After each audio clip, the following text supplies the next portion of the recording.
Hey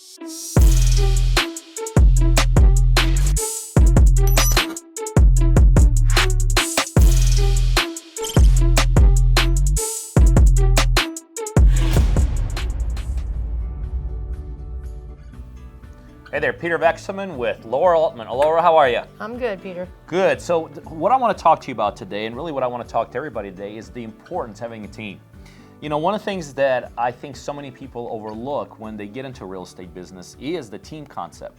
You know, and I think the reason that happens so often is because people think, well, I'm going to get into real estate, I'm going to find a house, I'm going to do the house, I'm going to sell the house, I'm going to make money, and they don't realize like all the different pieces that are involved with doing just that.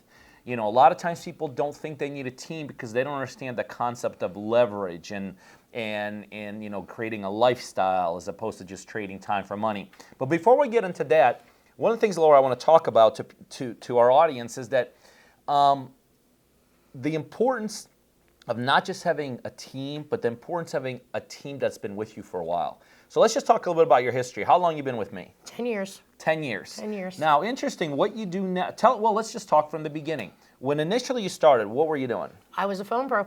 A phone pro. Yeah. Explain what that is. I would make calls, see if a seller was interested in selling their house, get it under contract, send it to you, and get it closed.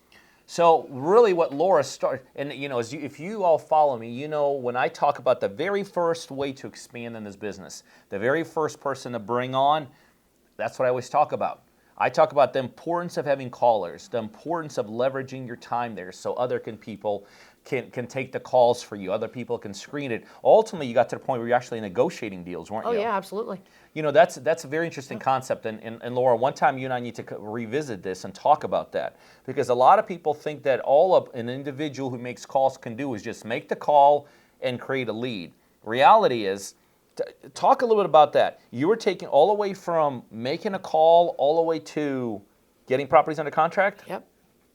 And everything that's involved in between. Yep. So what are the steps? Like, let's say you were making initial call, walk a little bit through the steps that you would have to go through back then, including, I think we were utilizing Zillow, to finally get under contract. Well, we were making calls, probably, 500-700 calls a day. Get a seller that was interested, get all the information. I would look it up on Zillow, check out what their mortgage was, negotiate, Yep. Get it under contract, send it out to them, get it signed, get it back, and send it out, and get our cash buyers. And there's no question we're going to come back and do something specifically about that. You know, because a lot of times people think literally callers just that, a caller, create a lead, hand a lead off. But the reality is if you work with your callers the right way, a caller becomes more than a caller. A caller becomes almost like your partner, right? Because a caller does the most important thing that could possibly be done in this business. They could literally get properties under contract and brought to you on a silver platter. So how long did you do that? Not even a year. Not even a year. Mm-hmm. And is that when we started expanding it to the partner-driven model, or did you start just doing something else? No, we were still doing Our own stuff? Our own stuff, and then I was headed the team for Jacksonville. So Jacksonville, That's right. I was the acquisitions, and I did all the acquisitions, but I still negotiated deals and went to partner-driven. There you go. So another thing about working with a team, a question that I get asked all the time is people say, well, how do I hire? You know, do I hire for a position? Do I hire? What I always say, the best kind of hire is from within. So as we expanded into Jacksonville, this is what Laura was talking about, we did hundreds of deals there over the couple years we were there. Well, we needed somebody to oversee that. So in essence, you were overseeing that. You were working with Christine. Did we have another caller on there, or was it just you and Christine? No, me and Christine. It was just, and Christine, how many deals do you think she put under contract? Thousands. And this is very important to understand. You don't need 1,000 callers to get 1,000 deals.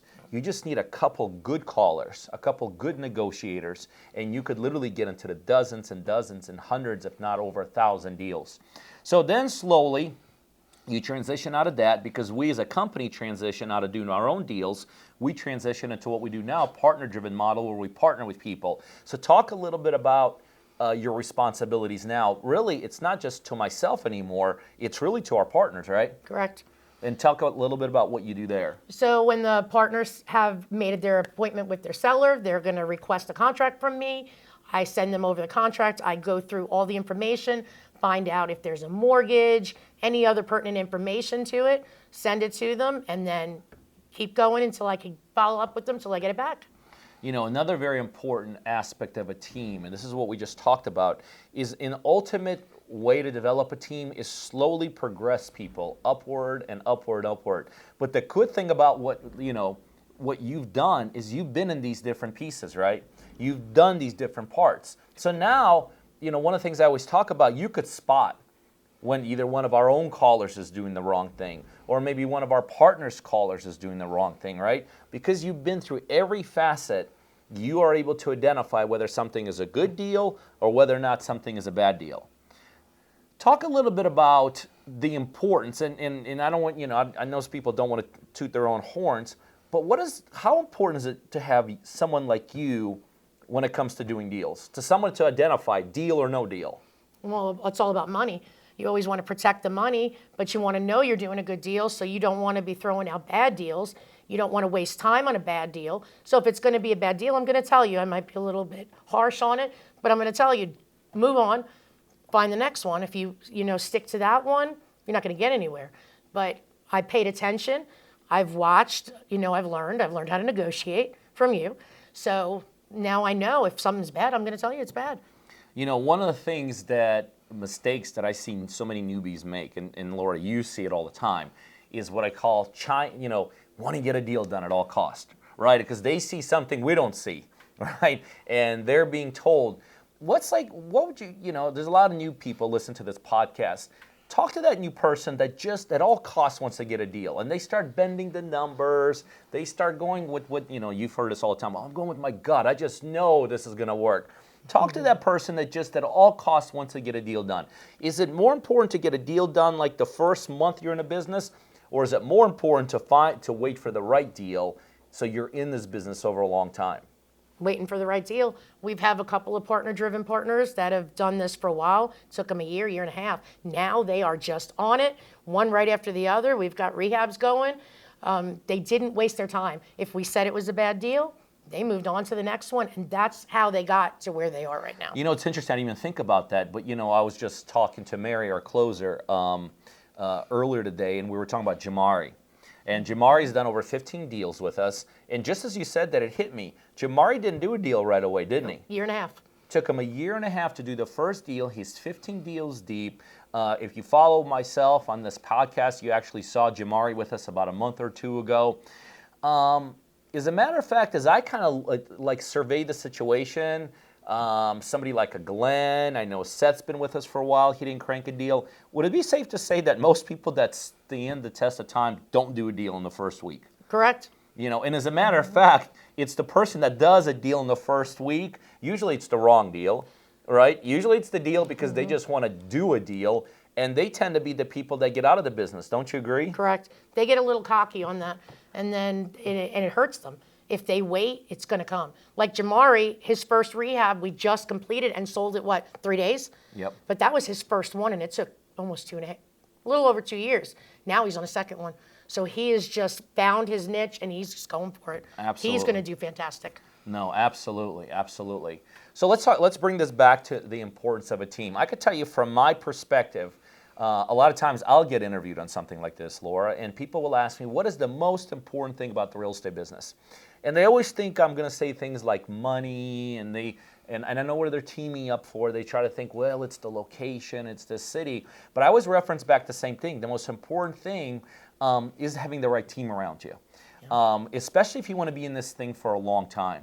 The one thing that I share with people all the time is that, yes, it is possible to make money in this business without a team. I know people that make money, pretty decent money without a team, but I don't know anybody who makes any kind of money and also has a lifestyle without having a team.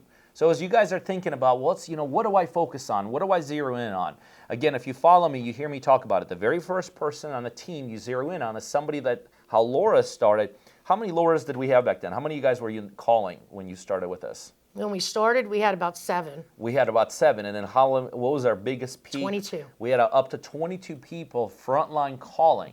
That's the first area, because that's the power area. That is the area that's going to make you money. But then slowly, you bring a Mary who's been closing for us, right? You bring a Juhi who does behind the office. You bring someone like a Daniela who can do a lot of admin stuff. And slowly this team builds out that literally, and this is what I talk about all the time, where real estate no longer becomes just a financial driven business, it also becomes a lifestyle driven business. So talk for a second, and have you ever been involved in any of the hiring that we've done? Yeah. Okay, talk a little bit about, for somebody that's bought into this concept, they're like, okay, Laura and Pete, I buy in. I'm ready to hire somebody. How would you go about bringing somebody into your team, whatever position it is? I mean, you've been around long enough to know, what are the things you would be looking for? I would hire a phone pro first, because that's who I can explain how this works, making sure they are trainable. They have to be paying attention to everything, but you'll know that in the first week just by their calls. And if they don't work out, go to the next. Don't, it sucks, but don't keep with that person. And you find that person that keeps learning, like with our team, there's nothing I can't ask one of our core people, hey, I need this. I don't even have to question it. Agreed. It's done. It runs it just runs fantastic. Talk a little bit, because I spend a lot of time teaching people. You call them the phone pro. I still call them callers, but it's the same thing.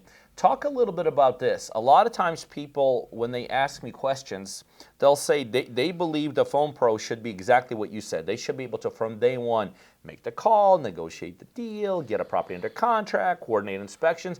Do you think that when somebody brings a caller on, they need to do absolutely everything? They need to be able to learn everything, but it's going to take time. It's going to take time. time. So what would be the first thing, like let's say you're a real estate investor, you're hiring your first person to make calls for you. What would be your first thing, kind of your first minimum bare requirements that you want them to do in the first 2-3 months? I want them to get leads. I want them, if they can get a lead, they can move further, but they can't be timid. Sometimes no is no, but sometimes you got to push a little bit. But you also don't want somebody that's just going to push somebody for a lead that's not true, because it's a waste of time.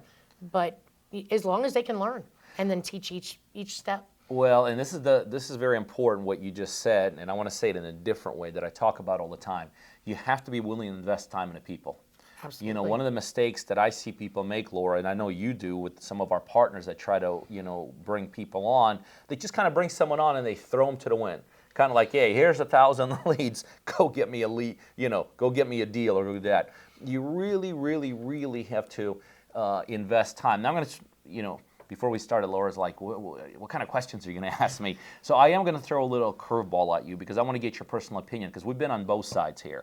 We've been in the office-driven business, and we've been basically a virtual-driven business after the pandemic a couple of years ago. What's your opinion?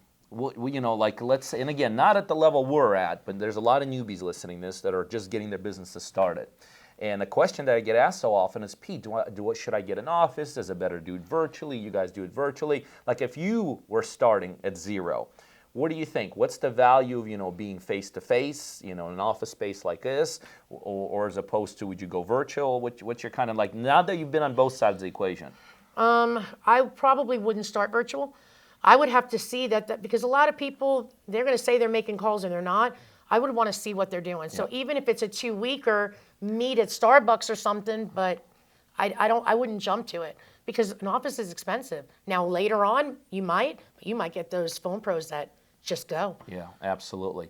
One of the things, Laura, what I do sometimes is I compare that to doing a deal. Like, your first deal shouldn't be in Africa, right? Because you can't see it, feel it, touch it, you have no control, or across the United States. And the more, and you're right, not everybody can afford an office right away, but the more that you could be hands-on, in my opinion, the more you could be hands-on with somebody, the better of a chance that person, plus you could spot the wrong person quicker that way. If all you do is just hire somebody and throw them to the wind, and you never contact them, you never communicate with them, you not only can you not help them, but you don't know if you got the wrong person. You know what I mean? But I will tell you, in conclusion, I'll tell you, in my opinion, the Lauras of the world is really what makes partner-driven what it is today. The Lauras of the world is really what makes me what I am today. And again, do you start with a team right up front? No, I don't think you have to. I think you start with what Laura and I have been talking about, the right callers, the right phone pros as we call them. But ultimately, if real estate investing is where you see yourself full time, if real estate is investing where you see yourself long time, and if real estate is investing is where you want to make all your money and have an incredible lifestyle, ultimately, you got to have a team. So, Laura, I appreciate it. Thank you. Let's go get some deals closed. Thanks, Peter.